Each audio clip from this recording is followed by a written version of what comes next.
Benny was a small, quiet donkey with warm, gentle eyes. For many years, he lived on a peaceful farm with Mr. Dawson, an old farmer who treated him with real kindness. Mr. Dawson brushed his fur every morning, fed him fresh hay, and talked to him like he was family. But life changed the day Mr. Dawson passed away. Benny was given to his son, Ethan Dosana, man nothing like his father. From the moment Benny arrived, Ethan barked, "Move it, donkey, faster. You're useless." Every day, Benny worked nonstop. He hauled heavy logs, dragged water barrels, walked long dusty roads without food or water. Each day, he grew thinner and weaker. Neighbors warned Ethan, Amen. "Be gentle. That's a living creature." But Ethan only snorted and walked away. At night, Benny slept under an old oak tree, hungry and exhausted. He looked up at the sky and whispered the same soft prayer, "I just want one kind hand again." Meanwhile, in a nearby town, a quiet man named Lucas Miller lived alone on a small piece of land. Years ago, he had lost his wife and daughter in a tragic accident. Since then, life had not felt the same. His only companion was his loyal dog, Ranger, a brave, smart shepherd mix. Lucas worked long hours in his garden. He spoke little. He smiled rarely. But every night, he whispered, "God, just give me strength to keep going." Ranger slept beside him, watching him with loyal, patient love. The day that changed everything. One hot afternoon, Lucas was repairing his fence when he suddenly felt a sharp pain. "A snake!" he shouted. He stumbled backward, panicking. Trying to hurry home, he stepped on a rusty nail. He collapsed in the dirt, trembling and dizzy. Ranger barked wildly, running from house to house, tugging at people's clothes, begging for help. But no one understood what he wanted.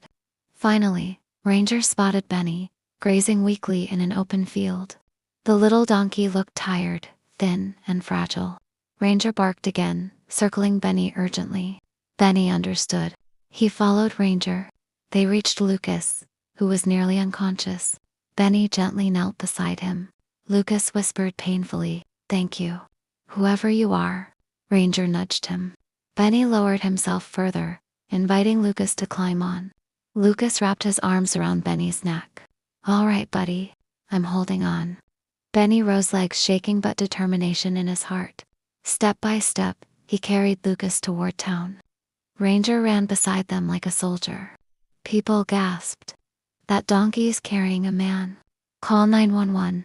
An ambulance arrived, rushing Lucas to the hospital. That night, Benny and Ranger waited outside the building. Benny was tired, but hope quietly returned to his heart. A new morning, a new family.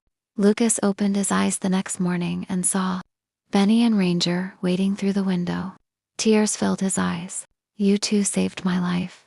I owe you everything." When he later learned about Ethan's cruelty, the beatings, the starvation, Lucas clenched his jaw. "He's never going back to that man," he said firmly.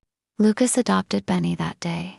He fed him fresh apples, brushed his fur, and spoke to him kindly, just like Mr. Dawson once did. Slowly, all three healed together. A heartbroken man, a loyal dog, a gentle donkey. Together, they became a new family bound, not by blood, but by kindness, loyalty, and second chances. Motivational lesson. It doesn't matter how small or weak you feel. Your kindness can save someone's life. Real strength isn't in power. It's in compassion. Pain doesn't have to break you. Sometimes it leads you to the people you were meant to heal. And remember, hope always finds a way back, especially when kindness leads the path.